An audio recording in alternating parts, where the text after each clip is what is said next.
elə bir pozğun, elə bir qanı xarab tayfadılar ki, bu Azərbaycan ölkəsi bunların əlinə düşübdü. Elə bir xarab tayfanın əlinə düşüb ki, Azərbaycanın gələcəyi Suriyadan pis olacaq. Əgər millət durmasa. Bilirsən, əgər dağıtmaqla doymurlar, qardaş, hasını eşəlif qaldırırsan, altlarından milyardlar çıxır. Mən bircə bunlara sual vermək istəyirəm. Bu boyda milyardı neyinirsiniz? O dünya aparmayacaqsınız axı.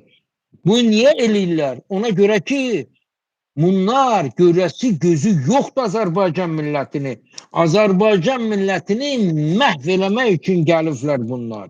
Mən bu Əlin Ağayevə demək istəyirəm, Əlin Ağayev, mən buradan 2018-dən can attım ki, bax, sənin bu rəhmətli anana söyülməsin, prezident ailəsi söyülməsin, Vilayət Eyvazovun bayisi söyülməsin, bir dənə ummaq yox, bir qəpik. Sırf təmiz bir Azərbaycanlı olaraq mənim namusum, qeyrətim qəbul eləmirdi.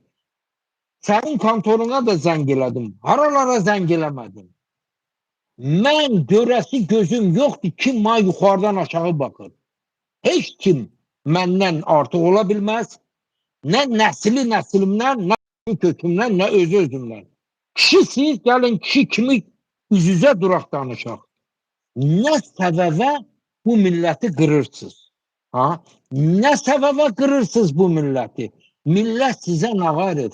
Bu günləri bütün işləri görən Altay Həsənovdur. Buradan elə Altay Həsənova da müraciət edirəm. Bu çıxsın Sivyaza, mən buna spoku verim da, kim çeviriş eləmək istəyir. Bugünkü gündə kim pul yolluyor? Bax, bugünkü gün kim pul yolluyor oradan? Kim bunların ailəsini söydürtdürür? Adam da buradadır, Avropadadır. Oradan da yollayanı da mən deyim, buradakini de deyim də, hər şey bağlansın da, amma millətin şikayəti geçsin, yerinə kəssin də, qardaş. Belə olmaz, mənim evimi əlimdən al. Mənə də deyirən ki, ağzını yum. Anası gökəklər də 200-300 euroya hər hesab. Əgər bilmək istəyirsənsə də, hər blogerin çıxışında bir neçə adam, bunların bu Yezidi Kürtlərin adamları oturur. Özü də milyon faiz qarant verirəm. Hərəsinə 200-300 euro pul verirlər. Uşaq özü mazən gelib deyə gözü. Verirlər ki, kommentlərdə oturun, biabır eləyin. Ancaq oturun, qaralayın. Başırsan, öz adamı. O pulu verin yetim yesirə da. Onları biz keçmişik də, ona görə də mən bunların maskasını cırıram ki, o pulları verin da yetim yesirə. Təmiz söhbət eləyirəm ki, sonra sabahları deməsinlər. Aydındır, mən onları bildiyimə görə deyirəm. Mən bilirəm. Görmüsən, bir blogerin adına 11 ildə 48 milyon 500 min pul. Hala bir blogerin, gör neçə bloger var. Ona görə də mən bu oyunu pozuram. Mən istəmirəm mənim adımdan dövlət büdcəsindən milyonlar götürsün. Mən istəmirəm. İndi bax, indi mən soruşmaq istəyirəm. Arvadı cırıq bilir mənim məsələmi. Diaspora sədri deyir, çıxıb mənə. Mənə deyib ki, gəl Azərbaycanda Targovda şəkil çəkdir. Emin Milli kimi, Ramiz Yunus kimi. Gəl Azərbaycana, səni İlhama göstərək ki, Elşad Azərbaycana gəlib. Evlərimi də qaytaraq, səni işlə də təmin eləyək, gəl Azərbaycanda yaşa.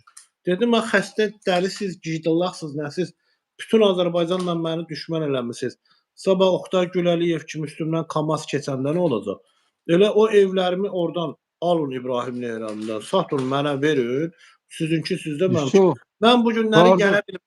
Amma bu mənə təklif eləyib diasporası. Yəni, işi bilir.